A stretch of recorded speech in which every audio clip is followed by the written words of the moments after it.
when I think of the depth of processing, I think of how each card is so rich in symbolism. Like you Mm, can, that's the thing with tarot is that and when I was learning it everything in there has a symbol, has a meaning. There's a right. reason there's color on this and color on that. And there's a reason the clouds are shaped like this and not like that in different cards. Yes. And so there's that aspect that also when you pull the Ace of Cups today, it's a really different concept than the Ace of Cups next week. So yeah, this depth of processing, sensing the subtleties, Hmm. um, emotional depth is so perfectly Yes. suited to tarot. I didn't even, yeah, I'm like having a depth of processing moment right now. I know.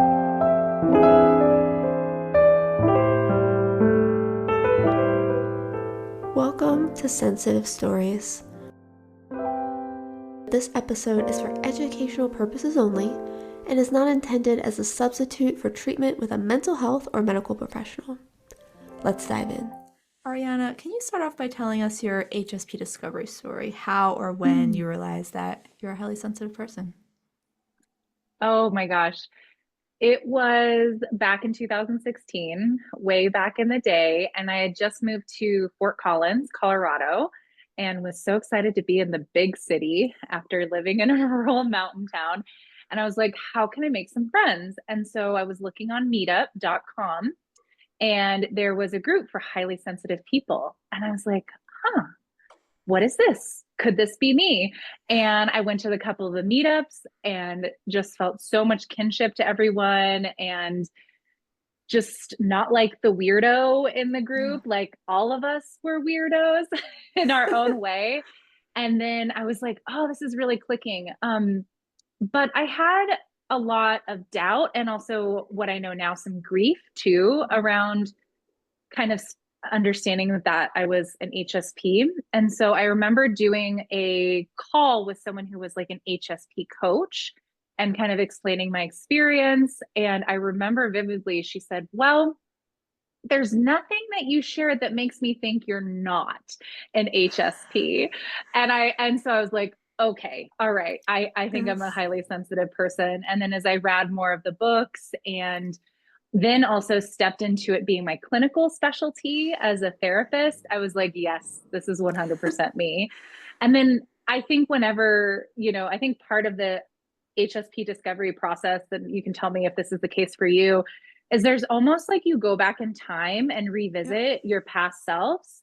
And so part of my discovery was also as an adult in that moment being this is it, but also looking back and reflecting on all the past experience that made so much sense for me too. Like as a little kid, in the woods of Alaska, I would just get lost in my imagination for hours and hours and hours. I was like, oh, like this big imaginative world that's a highly sensitive person. On the struggle side of it, I remember being so overwhelmed by family gatherings. Mm. And my dad has 12 brothers and sisters. And so family gatherings were like 30, 40 people. And I was just this little HSP kid that was just like, oh my God, this is so loud. This is so overwhelming. There's no time for me to sit back and observe. So the discovery really started in 2016. And kind of from there, it like forked both into the future and into the past. Oh, that is such a great way to put it. It's true. It's this crossroads, isn't it? When you realize, okay, this is me, and you take it in and you start to accept it. And then it's so true. I did the same thing where you go back and you look at all your past experiences through the HSP lens and realize, oh, it starts to click together. This makes Mm-hmm. sense now. Now I understand why I was overwhelmed at the big gatherings. And wow, Yes. 12 siblings and all the cousins, I imagine, and all the other people, that's a lot. And I just appreciate that you had that counterbalance. Maybe this is just my fantasy of being in Alaska where you got to retreat in those spaces after.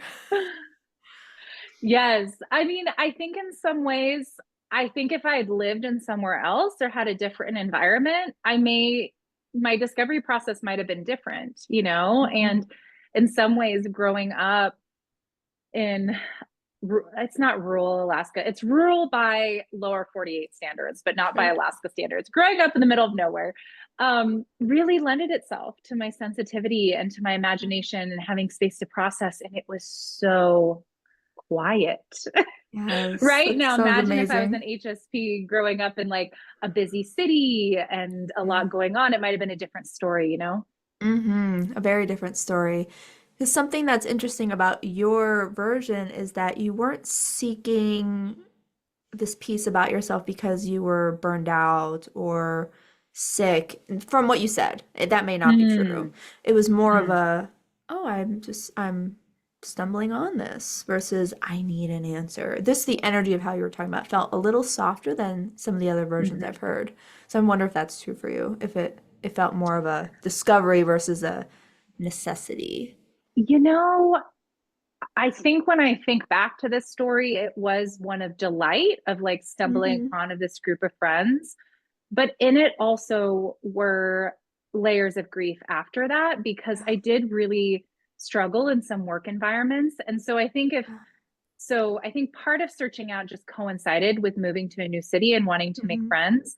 But it also can't be separated from just some of the struggles I was experiencing Yeah. at work Mm-hmm. with overstimulation and burnout.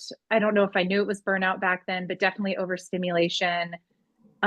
Just feeling so different from Mm-hmm. everyone else in my workplace. And so there was that component there for sure, but it wasn't the discovery point. Right, and makes sense why there's this delight in finding that group of fellow weirdos, as you called them, Yeah. right? Which I can totally relate to that experience. Like, ah, these are my people. Yeah. Yeah. So at this point in your life, now that you've learned about your sensitivity, you've gone through that grief process somewhat, Mm. starting to accept it, and I know you've now started to put out resources for others and help them with their process. But what practices or rituals really support you in staying Mm. rooted as an HSP? Mm. Um, Speaking of burnout, I did Yeah. hit burnout in 2021, twenty twenty Mm. two, as a Mhm. lot of people did. Yeah. And I ended up taking a sabbatical, like a 2 month Nice. sabbatical, and that really reset my nervous system. So so a big sabbatical was great, and now I really look for mini sabbaticals. Mm. But my one daily practice that has become non-negotiable is my slow mornings. I have to have slow mornings whenever possible, just easing into the day. um, I also love body work. That one's really important too. I'm heading to a massage after this Oh, actually, and I like perfect. can't wait. Can't wait. Um, Tarot. So I've been reading tarot for myself, gosh, probably for over 10 years now.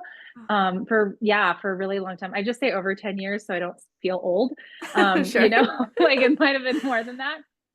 Um, and that's like a really integrative process. And then I also, along the lines of tarot, I would identify as like a kitchen witch. And so Mm. a huge practice for me as an HSP is cooking and baking, because I think it just leans into our gifts as highly sensitive people to really savor like the Mm. subtleties. And so I love when I'm cooking and I get to like smell the spices and like kind of intuitively decide what am I going to get in here. It's a whole sensory experience. So Yes. that's another big practice of mine too.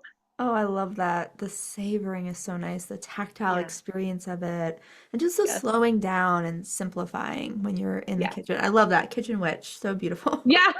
So fun.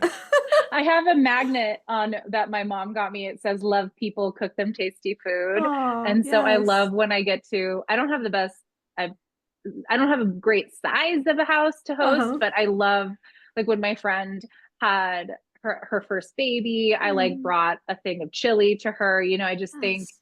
just like an expression of that, like, Exactly. I think as highly sensitive people, we have to be thoughtful about our Hmm. energetic boundaries and our Yeah. energy. And I'm like, okay, like this is how I'm going to show up for you in this way. So food is one of those ways. Yeah, it's so nourishing and connecting. in whatever Yeah. way you can do it. I want to go Yeah. back to your practice of tarot that you said you've been doing Yeah. for quite a long time. Yeah. Could you say a little bit more about that? What benefits do you find in that practice? Mm. I'm like going through the catalog of Yeah, there's a all the lot, things. right? There's a lot. So Mm. honestly, the thing that came to mind is community. Mm. And that has, there's just something so rich with um, either in person or online, like doing a group tarot reading together. And it's almost like witchy group therapy in a way when you're like pulling cards. And I call it group tarot readings because, you pull a card and you're like, here's my interpretation. And then your friend is like, well, actually, I would think this too, and this too. So community. And I think that's really what drew me to it in my 20s when I first started reading and was this really fun thing that I got to do. The other thing I would say is speaking of this theme, is imagination. Mm. If we haven't already determined, I have a massive imagination. And I feel like tarot is something that can keep up with that Ooh. because there's infinite combinations of cards. There's Yes. so many practices. There's too many Mhm. decks for me to catch up on. And the art is so varied Yeah. and there's, we might talk about this later. There's so many different types of decks Mm-hmm. out there too. Um, and then also, I'd say benefits of tarot keeps me connected to nature and the elements. Mm. And so in tarot, in traditional tarot, um, each card there's four suits. So Mm-hmm. fire is corresponds to wands, swords corresponds to Oh, air, pentacles earth, and cups water. And got so it. sometimes it will just invite me to stay connected to those elements. So if I'm Mm. pulling a lot of pentacle cards, then I'm like, oh, do I need to go like put my feet in the earth right now? If I'm Ah. getting a bunch of cup cards, I'm like, oh, okay, am I dehydrated? Like, do I need to drink Right. Do I some need water? water? Yes. Yeah, so those are the ones that come up to the top of my head. Mm-hmm. I didn't realize the piece about the suits being connected to elements, and Oh what a yeah, beautiful guiding practice to check in yeah. with yourself. What am I needing? What am I drawn to right now? And I just love the when you talked about the infinite possibilities, not just Mhm. within multiple decks, but maybe even within the same deck. Yeah. Just our ability to sense the subtle, to tap into intuition, creativity. You could just go so deep with the cards. Yeah, well, yeah, I didn't make this connection until now, but I think when I think of the DOES acronym, Yeah. which you've Hmm. talked about before, when I think of the depth of processing, I think of how each card is so rich in symbolism. Like Hmm. that's the thing with tarot is that and when I was learning it more, everything in there has a symbol, has a meaning. There's a Right. reason there's color on this and color on that, and there's a reason the clouds are shaped like this and not like that in different cards. Yes. And so there's that aspect that also when you pull the Ace of Cups today, it's a really different concept than the Ace of Cups next week. So yeah, this depth of processing, sensing the subtleties, Hmm. um, emotional depth is so perfectly Yes. suited to tarot. It didn't even, yeah, I'm like having a depth of processing moment right now. I know we can really put the different characteristics of sensitivity through the lens of tarot, which is, Hmm. I never thought about that either. That's pretty incredible. Yeah. Yes. Oh, amazing. And you No talked wonder about, I'm obsessed. I know, exactly. It's the perfect tool for an HSP. And you mentioned that the cards will shift, the meaning of the cards will shift depending on where you're at, what lens you're looking through that day.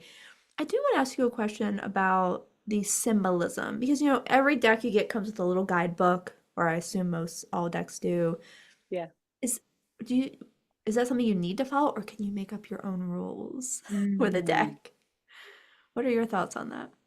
So, for the longest time, the way I read tarot was, and I have my deck here to demonstrate. Oh, I beautiful. would, I'd shuffle my deck. I'd ask a predictive question, of course, Hmm. which tarot, I personally don't believe tarot can predict the future because we have agency, but let's say, this is the old school days. And I pick a card, and what do we got here? The Seven of Swords. I wouldn't even pause and Mm. reflect. I'd go right to my book and be like, Right. Seven of Swords. What does it mean? So, Right. and I definitely don't want to shame people that have to do that because I Hmm. still look at the book Yeah. because, it's 78 cards in a tarot deck and Right. infinite combinations. But was a game changer for me is when I started studying tarot more deeply and started to understand the deeper symbolism Yeah. behind the cards and focus on how to read intuitively. And Mm. what that means really is reading in your own way. That Yeah. really means, how that might look like. So I pulled, um, like say I pull the Ace of Cups, and before, I have the Ace of Cups here, so we have a little demonstration. Mm-hmm. Um, and my impulse might be like, oh, what does that mean? I'm going to go look. But instead, I might look at this and I'd be like, how do I Mm-hmm. feel looking at this? What image does this resonate for me? That's Mm-hmm. really interesting. There's a bird in there, and cups symbolizes water and emotion. So Mm. we look at the water here and we're like, oh, Yeah. there's the water is still, but it's overflowing over this cup right now. Right. So Right. traditionally, this card symbolizes um, new emotional connections, right? Mm. Or Mm-hmm. like like heartfelt expression. And so when you see it that way, but I looked at Yeah. this, I pulled it before a reading and I was Mm. like, oh, I'm gonna get a cup of tea, right? Like I'm Right. I'm gonna get a cup of tea and here I Right. am. So I think the Yes. gift of reading intuitively is just really building a practice around Mm. trusting what you see. So if you Mm-hmm. are a little bit more nerdy, you can totally take courses that, you know, are based off of the traditional symbolism and all of that. Mm-hmm.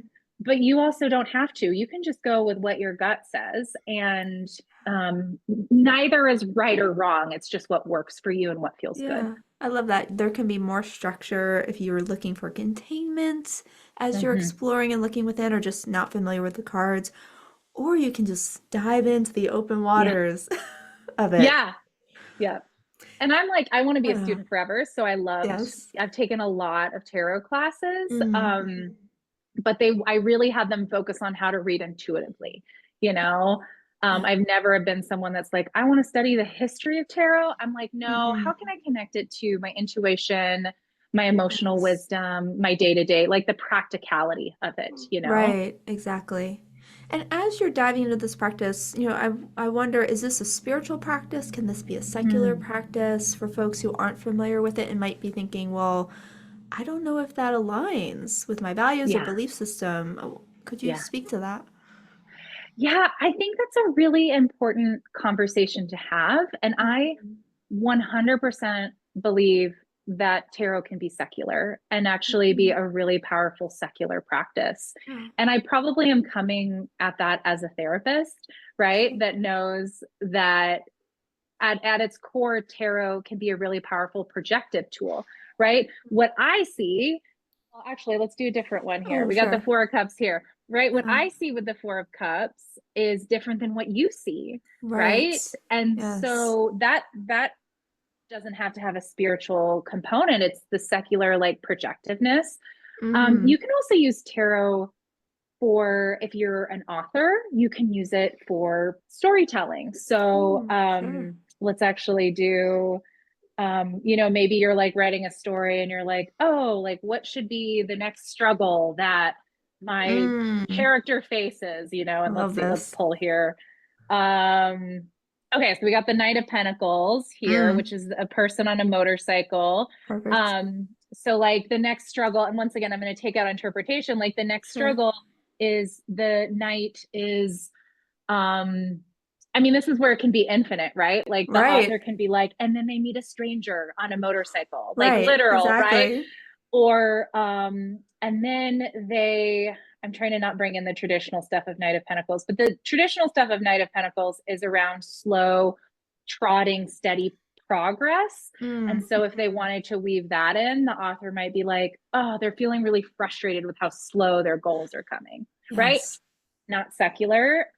You can also do it as a meditation. So Mm. I love that you're down for these live demonstrations I because it think this makes is it great. so Because we're so bringing dynamic. bringing in all the different ways we can use the cards as supports, right? Yeah. Creatively, Yeah. spiritually, just self-care wise. There's so many Yeah. options I never So thought many. of. Yeah. Well, and also if people are following along, like they can, this would be a good point for them to pull out a deck too. Ah, yes, please do. But like, for example, like if people have their deck and they're shuffling, this would be an example of like a meditation, stepping Mm. into a card. Oh, okay. So we have more pentacles today. So we got the Eight of Pentacles. Oh, wow. So this is a person who's working diligently on a project. So if someone Mm. wanted to step into a meditation, they Mm. might step into, what is it like to focus on craftsmanship? What is it like Mm. to step into this person who's diligently and lovingly working on this project? So Yes. we pulled at random for this one, but you could Mm-hmm. also do it intentional. Like you could look through your deck, and if you're Mm-hmm. drawn to a certain card, you can be like, okay, I'm just going to step into that card. And you can get even further around this. I took a course Yes. around this where you can get even further and you can be like, okay, what happens after? So after this person Oh, has created their, I'm yes. holding up the card for listeners, after this person has created their craft, what happens Mm-hmm. next? Mm-hmm. So you can use it in Clearly, yeah, stages. yes. Oh, I love this. Yeah, So I wonder if you could go a little bit deeper and kind of take us through the process. So I have okay, we have the deck in front of us. yeah. And we'll talk a little bit more in a moment how to choose a deck. But let's just say we have a deck and we're Mm-hmm. sitting down to do a meditation. What type Mm. of question might we ask before we do a card pull? What would that Mm. sound like? Or is it more just setting an intention for what we're reflecting on? I think it depends on the question.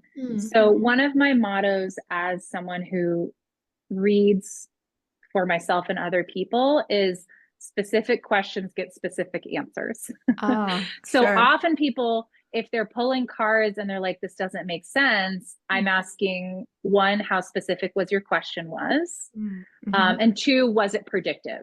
Right. And when I Mm. say predictive, is it a should or a will question? Will I get this job? Should I call them back or something like Uh-huh. that?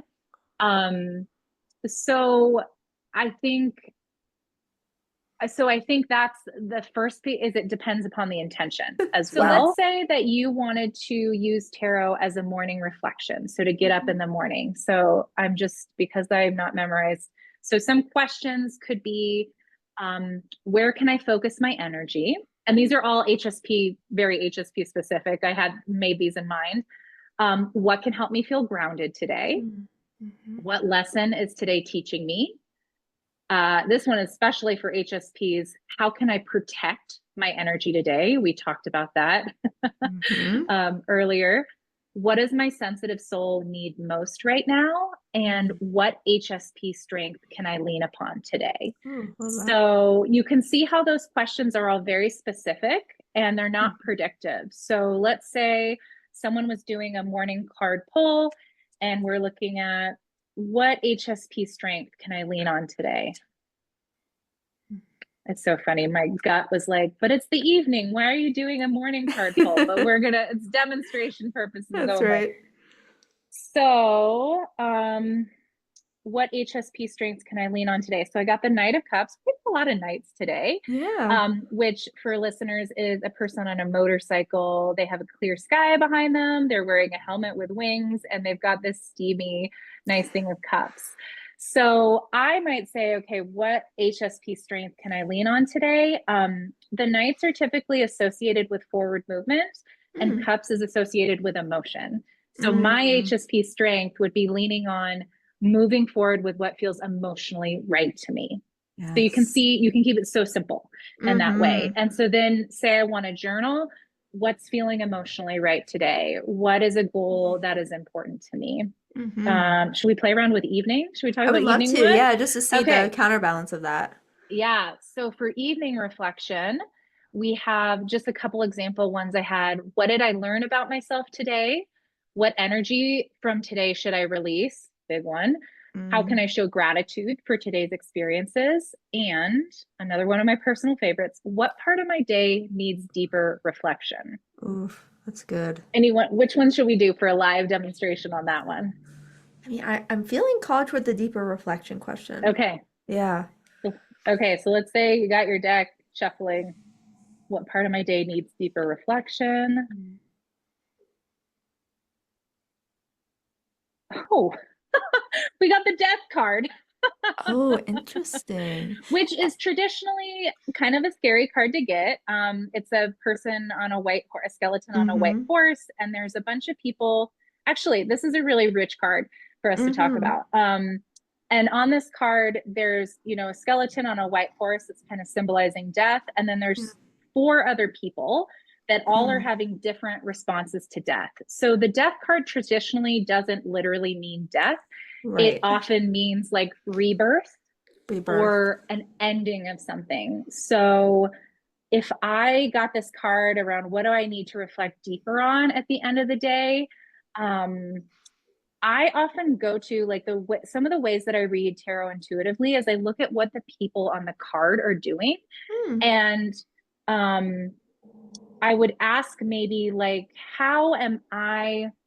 This is what my gut's saying. Like, how am I approaching difficult situations in my Mm. life? So, what needs Mm. deeper reflection is, yeah, I actually think that's a pretty good one to do. Like, how am I approaching deeper reflections in my life? Yeah. Or what is coming to a close, Or wants to or come to a close. yeah, or what is Yeah. draining me. Mm-hmm. um yeah, so that'd be an example of like an evening reflection question as well. Yes. Yeah, I how love is this that. tracking for you? No, I love this because I'm just thinking about the experience, and I think what you're just like in therapy, what you're needing to pay attention to rises to the surface. Yes. So it Mhm. probably doesn't matter a lot about the details of the card, it's what it evokes for you, I would guess. Mhm. So, Yeah, and I kind of segued a little, like I kind of yeah. we're going all over the place, but you asked about the spiritual versus secular, and Mm-hmm. I think that that is plays a role in this, right? So Mm. if you're looking at this just from a secular perspective, then it Yeah. just gets to be a prompt. That's all Right. that you have to see. It just gets to be a projected prompt. Mm-hmm. If you are working with tarot from a spiritual perspective, that there's really no right or wrong around that, but you might um you might view what's being sent to you as like maybe a message from Yeah. whatever higher power you believe in, right? Mm-hmm. You might be thinking about how can I incorporate, like, what steps do I need to next steps in my spiritual practice, right? So Yeah. I think it goes back to the intention, and I think it also goes back to how you believe tarot works too, Mm-hmm. as well. Say more about that. What are some of the beliefs about how tarot works? Is it more just the kind of literal versus the spiritual intuitive, or is there more there? Because then you I got my think curiosity piqued. Yeah, I think that anyone you ask is going to have a Hmm. different answer. Sure. Yes. I mean, tarot is unfortunately in some circles associated with the occult. Sure. That's not what I believe, but that's what Hmm. some people do believe. We can go on the other side of that, that it's just a projective tool, right? Hmm. It's just Hmm. a beautiful prompt. And so it Yeah. works to help us maybe access subconscious parts of ourselves. I kind of believe that tarot, I kind of, just because I'm a therapist, I lean a little bit Yeah. more towards, I think it helps us access subconscious or just unseen or unaddressed Hmm. parts of ourselves that need Yeah. attention. I have been in some tarot readings and read for some clients where there was definitely more than that going on, right? And where we did Mm-hmm. bring in kind of their spiritual beliefs, and we would pull a Hmm. card maybe for their ancestor and like, what message does Yeah. this ancestor want to say? Um, I really see, I also, so I believe tarot works because how I believe tarot works is like it helps us access that, it helps us Mm-hmm. externalize what's happening, it helps us see things from a different perspective. Mm-hmm. And from a spiritual lens, I do think it can be a way for, if we do have a higher power, for one way for what we believe in to communicate with us in a way that we can understand, right? Because Right. like, you know, Yes. Exactly. Yeah, and I love that about it that you can go into this practice in whatever way feels comfortable or is aligned with what you're needing in your self-reflection practice or potentially in your spiritual practice. You get to pull in different layers or viewpoints of it. Yeah. What else can you really do that with? It just feels so Yeah. expansive. Well, and it can evolve over time, Right, right? that So when we're too. thinking about this Yeah. practice for HSPs, maybe they go into it with a secular approach, Mm-hmm. and Mm-hmm. then they start having experiences that feel otherwise for them. And they Right. actually find that it's part of a spiritual practice. Yeah. So we don't actually have to know. Like we Right. just have to go with what, yeah. That's it. We don't, yeah. How freeing is that? Yeah. So Yeah. let's talk about how to choose a deck. I know there are lots of different options or different types of decks. Could you Mhm. speak to that process? How do we find the right Mhm. deck for us? Yeah. So there's just a really mini overview. There's when people think of tarot decks, there's kind of three different Mm, decks. So there's your traditional tarot deck that is often known as the Rider-Waite-Smith deck or the Thoth. mm, Those are two different variations of like a tarot deck. And that's the one that people traditionally think of. It has 22 major arcana cards, which we pulled one today. The death card is a major arcana. And then the minor arcana, it has 50 something, 56 of mm, those. It's 78 cards total. And those, so major arcana is often associated with big life mm, events, big things, mm, karmic mm. aspects. So back when we kind of pulled the death card at like a deeper reflection, that would like whenever I say see a major arcana, I pay attention. It's like the Uh-huh. deck's way of saying like, hey, Yeah. there's some Paid. deeper Yeah. patterns here, you know? Um, and then the minor arcana, those are the ones that are associated with suits and they're numbered from Mm. 1 to 10. And then they have Okay. 4 court cards. Got it. Um, and so there's definitely correspondence around the numerology and also around the court Mm, cards mm-hmm. as well. So that's tarot. And then there's also oracle cards, which are basically as varied as you can imagine. Mm, There's oracle decks that have 20 cards, that have 50 cards, and they're basically cards that have images on them and they have a little white book and they correspond to something in the book, right? mm, So mm-hmm. I have a color prism oracle deck, which Mm. like has it corresponds to colors, like the energy of Oh. colors. I have Sacred Rebels oracle deck, which is just the artist has chose different Mm, things and mm-hmm. symbolism.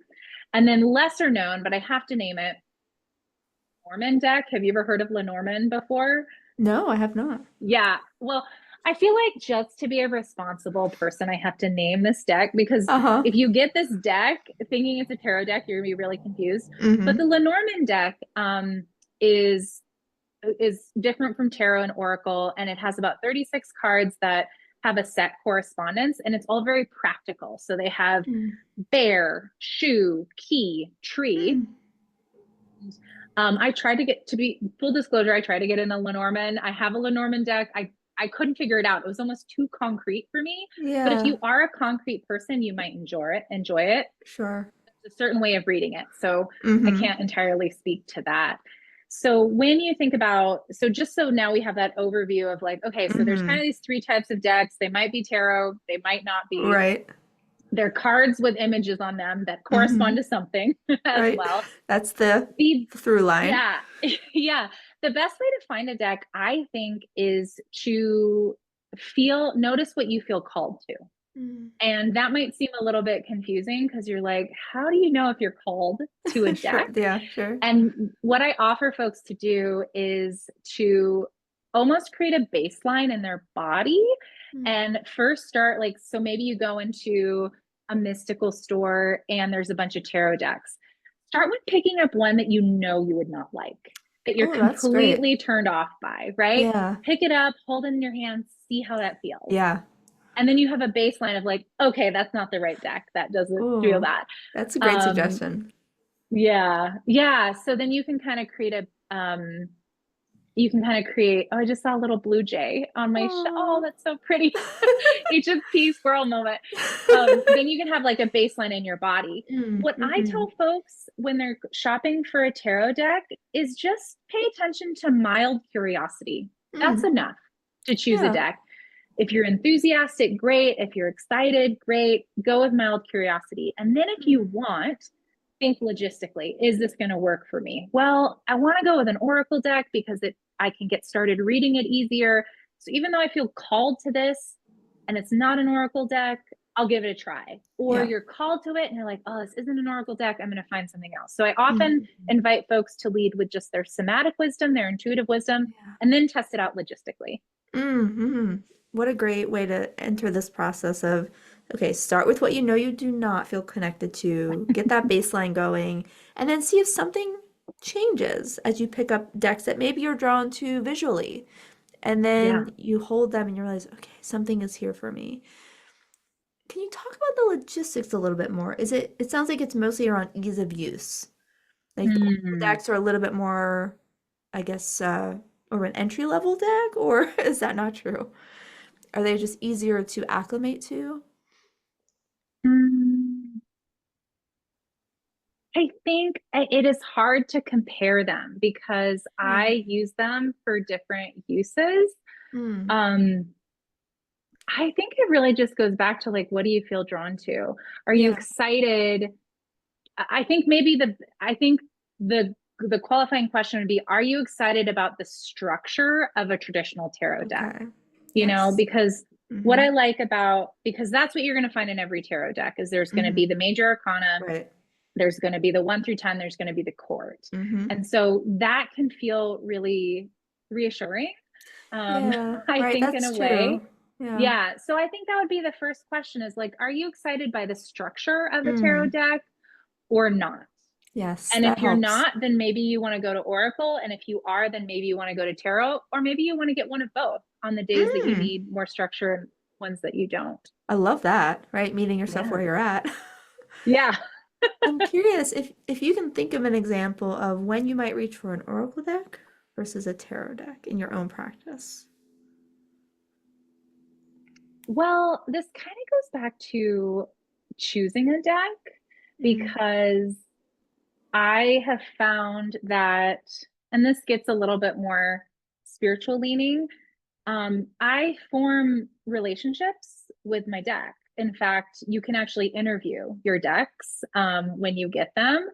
And so I find it's less about tarot and oracle and more about how that deck likes to show up. And so I have one deck that loves to show up. It is the I call it like my playful Gemini deck. Like it's the deck that I bring for group readings. Like it's universally people really like it. It's the Mm. Chris Ann light sears deck, right? So Mm. it's kind of Mm-hmm. like this universal happy deck. I have some decks that are just a little more direct, right? Mm. So Mm-hmm. when I need maybe like a wake up call, I'll choose a different deck. I have certain oracle decks that are a little bit more simple. Like I kind of talked about my color prism deck. I Mm-hmm. love how simple and deep that one is. So maybe I just need like a Yeah. quick vibe check and I'll pull that. Mm-hmm. So I didn't really give a clear answer, but I guess it's more just what do you feel drawn to and what Yes. purpose do you need Mm-hmm. around it? Mm-hmm. Um, I think if I'm doing multi card pulls, I will go to tarot because there is such a natural storytelling element that can happen in tarot Yeah. cards that may not be feasible in oracle. Yeah, But that's makes not the case. sense. I'm going to say that, and there's someone to be listening that's like, Sure. that's not the case for Mike. So it's like, can't do absolutes. Yeah, it can be subjective. And I love the thinking about how each deck has maybe a personality, serves a certain Mm-hmm. function. And also it sounds great to buy multiple decks. I mean, that's all I do is I'm like, I'm like, what's my tarot deck? I think also there needs to be permission for people to change their mind about decks and to Mm-hmm. outgrow decks. So, because if you read Yeah. tarot long enough, you're going to eventually outgrow a deck and just be like, I'm going to pass this on to someone else. Mm-hmm. Or you can get a deck that you thought you were excited about, but then you pull and you see more of the art and you're like, this doesn't land for me. So I think it's really important to not go into reading tarot for self care and there's any right or wrong way. It's very much experiential and it's Yeah. very much about what works for you, like any HSP approach, right? Yeah, I was just thinking about what a great practice that you could do internally with yourself in listening to your internal callings, Hmm. Hmm. setting boundaries, letting things Yes. go that don't serve you. I mean, there's Yeah. just, it's so rich with possibility and self-work just in that practice alone that you could then take out to see so many Yeah. opportunities. And also seeing why it's so rich to bring into therapy as well. What a compliment. Hmm. Yeah. Yeah. Yeah. There's with some of my clients, I Mm-hmm. don't do tarot readings for them because that's a dual relationship, but Sure. we will pull cards and like process them Yes. together, or Yes. they will say, I remember I had with some clients, I'm like, hey, it really sounds like you're having a tower moment. I'm going to invite you to look up, which the tower card, for those who don't know, is associated with like big foundational change, Mm. like upheaval. And then also, another secular option, we kind of talked a little bit about meditation and came back, but you can use tarot to take a mindful break. Yeah. So you can simply ask, um, pause, what is most overwhelming me right now? What's overwhelming me? How can I get grounded? What action can I take? Mm-hmm. Um, and if you're asking what's overwhelming me right now, just go with what you intuitively notice on the card. Because Right. sometimes we think we're overwhelmed by one thing, and then we get this tarot card, and you're like, oh, that's Yes. right. Because when we get overwhelmed, we can't always access the depth Mm-hmm. of our awareness. And so when we take a mindful break with tarot, it can sometimes Mm-hmm. help us with that processing. It makes sense because it becomes an anchor where you can then focus all of your energy versus getting Yes. lost in the dysregulation or the overwhelm. Gosh, yeah. Yes, so good. Well, Ariana, as we start to wrap up, I'm wondering if there's any final thoughts you have for HSPs who are out there curious about this process, who want to incorporate it into Mhm. their self-care routine.